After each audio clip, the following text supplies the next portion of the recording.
Goeiemôre Radio Fynbos luisteraars. Ons kyk vanoggend na nog 'n wond van Jesus. En soos wat ons na elke wond kyk, dan hoop ek en glo ek dat jy agterkom dat dit baie meer is as net die woorde, deur die wonde van Jesus is ons genees. En dat jy tot die besef sal kom, daar is nie een wond wat ek en jy kan opnoem in ons lewe, wat Jesus nie gevoel het nie, wat hy nie deurgegaan het aan die kruis en ook tydens sy verhoor, hoe hy gemartel is nie. Nou vanoggend gaan ons kyk na die wond waar Jesus geklap was, en ons gaan kyk na die dieper betekenis, wat werklik gebeur het, hoekom dit genoem is juis dat hy geklap is, en wat 'n genesing dit vir jou en vir my daaruit bring. So kom ons bid saam en ons gee kans dat die Heilige Gees diep binnekant in ons werk en ons kom genees deur die wonde van Jesus. Vader, baie dankie dat ons in U teenwoordigheid kan wees. Jesus, dankie dat U elke wond vir ons deurgegaan het. Here, dat ons vanoggend na die boodskap kan luister en tot die besef kan kom, as daar een is wat weet hoe ek voel, wat ek deurgaan, wat ek deur is, dan is dit U, Jesus. Dankie dat U my binnekant U gehad het, en dat ek nou U binnekant my kan hê, om my gesond te maak. Here, genees asseblief mense, tydens hierdie boodskap, wat die klappe van die lewe ervaar het, deur U wonde. Dankie, Here. Amen. Nou die tema, soos ek genoem het, is Jesus was geklap, sodat jy genesing kan ontvang vir die klappe van die lewe. Soveel keer was ek al in gesprek in pastorale terapie, waar mense voor my gesit het, mans en vrouens, wat daar vertel is hoe hulle as kind teen die agterkop geklap is, teen die rug geklap is deur onderwysers, en ook vrouens wat klappe verduur het van mans. En dit is nie lank nie, dan sal hierdie volwassene se trane begin loop oor hulle wange. So lank, jare daarna, na hierdie klappe, is daar nog hartseer, is daar nog vernedering en is daar nog pyn. En dan gebeur daar iets. Of hierdie mense draai so baie keer die ander wang, dat hulle naderhand 'n gevangenis raak van geweld in so 'n verhouding, of in sulke omstandighede. Of hierdie persoon draai die ander wang en begin so in 'n ander rigting inkyk, laat dit die beëindiging is van wat aan hierdie persoon gedoen is. Maar kom ons kyk in die woord van God, tydens die verhoor voor die Joodse raad, die Sanhedrin, was dit net nadat Jesus gesê dat hy die Seun van God is, het die lede van die raad hom skuldig bevind aan Gods lastering. Hulle het hom geklap, hom in sy gesig gespoeg, en hom geslaan, terwyl hulle gesê het, profeteer vir ons Christus wie dit is wat jou geslaan het. En laasweek het ons daarna gekyk hoe hy geblinddoek was terwyl hulle dit gedoen het. Hy was deur die diensknegt van die hoëpriester tydens 'n ondervraging deur die hoëpriester Annas, het Jesus geantwoord op 'n manier wat een van die diensknegte teen die bors gestuit het. Die diensknegt het Jesus geklap en gevra of dit is hoe hy die hoëpriester antwoord. Deur die Romeinse soldaat, nadat Pontius Pilatus Jesus oorgegee het om gekruisig te word, het die soldate hom weggelei, hom 'n persmantel aangetrek, 'n doringkroon op sy kop gesit en hom herhaaldelik geklap, terwyl hulle hom gespot het as die koning van die Jode. In Lukas 6 vers 29 leer Jesus sy volgelinge die volgende: As iemand jou op een wang slaan, draai ook die ander wang. En as iemand jou bokleed vat, moet hom ook jou onderkleed nie weier nie. Op die oog af lyk dit of hierdie lering van Jesus ons aanmoedig om passief te wees as daar geweld is, asof ons maar moet toelaat dat mense oor ons loop? Was dit werklik wat Jesus bedoel het toe hy gesê het, draai die ander wang? As ons dieper in die agtergrond van hierdie Bybelse konteks begin kyk, kom ons agter dat Jesus sy volgelinge oproep tot 'n nie gewelddadige weerstand teen onreg, wat gegrond is op, hoor die woorde, liefde en waardigheid. Want dit is wat 'n mens verloor op daardie oomblik. Jy verloor jou respek, jy verloor jou liefde, en jy verloor jou menswaardigheid. So wat is dan die betekenis van draai die ander wang? In Matteus 5 vers 39 sê Jesus, ek sê vir julle dat julle nie 'n slegte mens moet teengaan nie. As iemand jou op die regterwang klap, draai die ander een vir hom. Om die ware betekenis van hierdie vers te verstaan, moet ons die kulturele konteks waarin dit geskryf is ondersoek. Die konteks van die eerste eeuse Judea. So 'n klap op die regterwang in 'n regterhandse samelewing sou gewoonlik, soos wat ons dit ken, 'n backhand klap gewees het. Dit was 'n manier om iemand te verneder, eerder as om hierdie persoon werklik seer te maak. So in die Joodse en die Romeinse kultuur was so 'n spesifieke klap gewoonlik gebruik om meerderwaardigheid teenoor die ander persoon te toon, om mag te bewys, soos wat 'n meester dit teenoor 'n slaaf sou doen.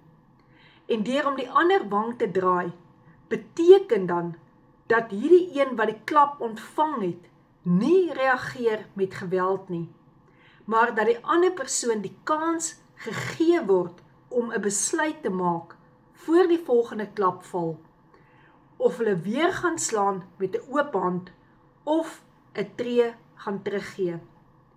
Dis wanneer Jesus sê dat ons die ander wang moet draai, leer hy nie dat ons ander mense moet toelaat om oor ons te loop of om ons te abuse nie, maar voorsien hy ons liewer van 'n manier om onreg te konfronteer sonder om self onreg aan ander te pleeg. Deur die ander wang te draai, dwing jy die ander persoon om of weer te slaan of om op te hou.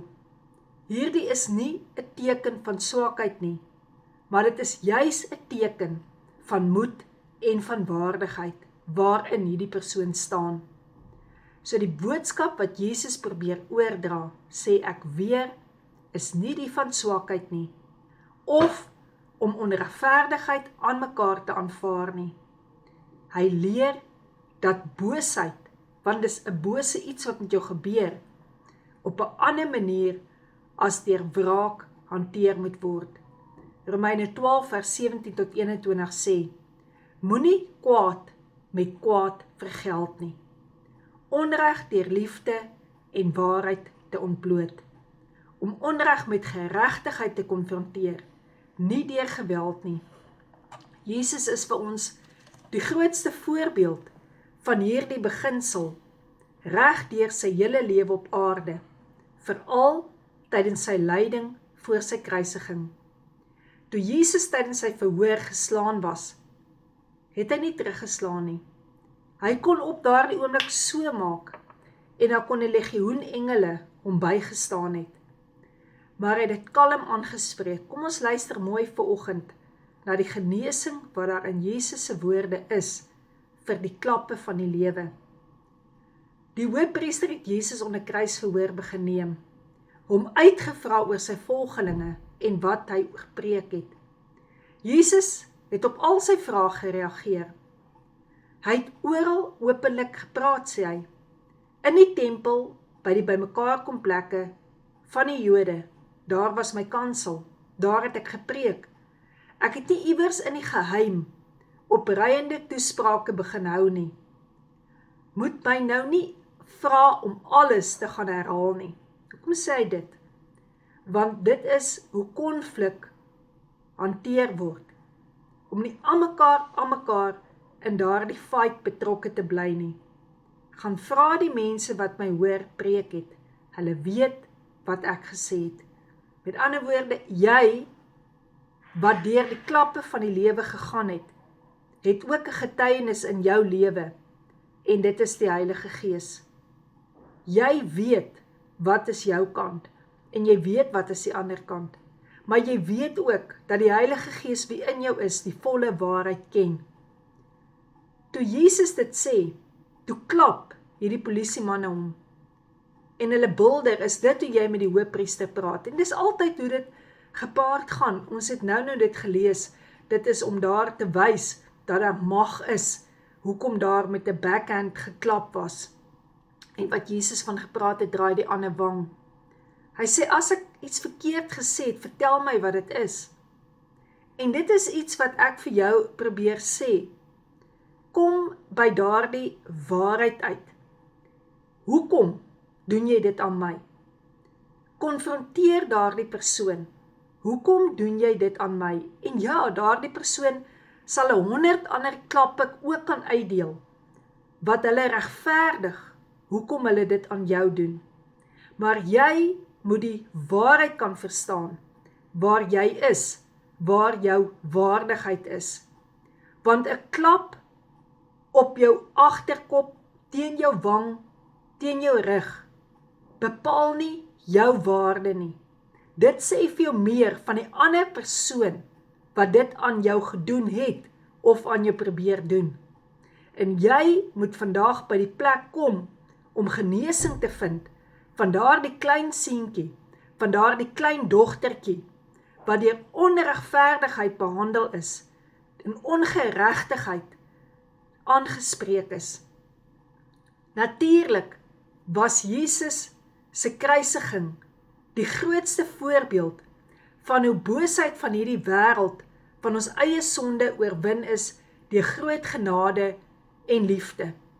So hier beteken dit, ja, ek vergewe die persoon, sodat die gif in my lewe kan ophou, want lank nadat die klappe geval het van hierdie lewe, is daar nog seer binne jou hart, en as daardie seer daar bly, dan sal daardie klappe nie vergeet word nie, en dan sal dit nader aan wrokke raak, en nader aan sal dit 'n wrok in jou raak, wat jou baie seerder maak, en wat van jou ook iemand dalk kan begin maak, wat begin klappe uitdeel. Want seer maak dikwels seer. Maar wat daarvan, as na hierdie program, jy ook dit besef, dat genesing genees. As jy genesing kan ontvang, jy ook genees sal word. Dat ons moet vergewe, eerder as om wraak te neem. Romeine 12 vers 18 tot 19. Want dit is wraak, wat jou aan mekaar daardie klappe laat voel, wat aan mekaar jou tong laat klap, in woede. Boosheid, wat met goedheid moet oorwin word. Matteus 5 vers 44. Om by daardie plek uit te kom in jou binnekamer, en te sê, Here, soos wat U daardie streep getrek het, by daardie vrou, wat nie gestenig is nie, so trek ek ook die streep, dat ek nie verder in die leuen gaan leef nie. En hoor vir my, dat jy daardie geheim, wat jou so vernietig, bekend sal maak aan iemand, wie jy vertrou, dat daardie klappe nie jou mond sal toeklap, dat jy nie sal praat oor wat aangaan nie, maar dat jy hulp sal kry op een of ander manier, dat jy nie langer sal toelaat dat jy so verneder word nie. Hierdie lering is regtig moeilik in vandag se tyd, want oralste is net geweld en word kwaad nie meer met goed beveg nie. Maar dit is wat Jesus wil hê ons moet hoor tydens hierdie opname, dat vir elke klap, vir elke vernedering, daar vir jou genesing is. Daarom is dit genoem in God se woord, dat Jesus geklap is, dat jy moet kan verstaan, as daar een is wat weet presies hoe jy voel, is dit Jesus. En daar waar hy vir jou sê, draai die ander wang, beteken dit nie, jy moet aan mekaar in daardie vernedering bly nie. En ek glo, saam met jou, as jy werklik begin bid, en die Here begin bid vir leiding, en vir hom begin vra vir hulp, dat jy uit jouself uit, daai eie wrokomstandighede eers sal uitkom, voordat jy vry sal kom van die werklike omstandighede waarin jy vasgevang is. En ek wil vir jou wat die klappe van die lewe ken, wil ek vanoggend communion bedien. Die bloed van Jesus wil ek vir jou gee om te drink. En ek wil vir jou vanoggend sê, deur die wonde van Jesus, elke klap wat hy verduur het, weet hy, daar het hy jou gedra, sodat jy nou genesing kan ontvang. Gaan in jou binnekamer, gooi vir jou nagbal in, gebruik die bloed van Jesus, byt vas en begin daar die mense vergewe, die een na die ander klap vergewe. Spreek hulle vry, dat daar die klappe nie meer wonde in jou lewe kan wees nie. En as jy die een is, wat dink jy kan klappe links en regs uitdeel, wil ek vir jou sê, jy het die grootste genesing nodig ooit. Dat jy by die Here sal uitkom in vergifnis, en dat hy jou sal help, om werklik jou hande te was in sy bloed, dat jy sal ophou seermaak met jou hande. Jesus, dankie, watter kant toe dit ook al is, dat u bloed vir ons gevloei het, om die krag te kan hê, om te vergewe. Vir jou, wat daar die wond beleef, neem eet, dit is dan die wond van Jesus se klappe, wat ek vir jou vanoggend gee, sodat jy genees kan word, van elke klap. Amen. Here, baie dankie, dat u ons ken, dat u weet, en help, Here, elkeen, wat die wonde dra van klappe. In Jesus naam, Vader, bid ek dit, vra ek dit, en glo ek, u sal hierdie persone help. Amen.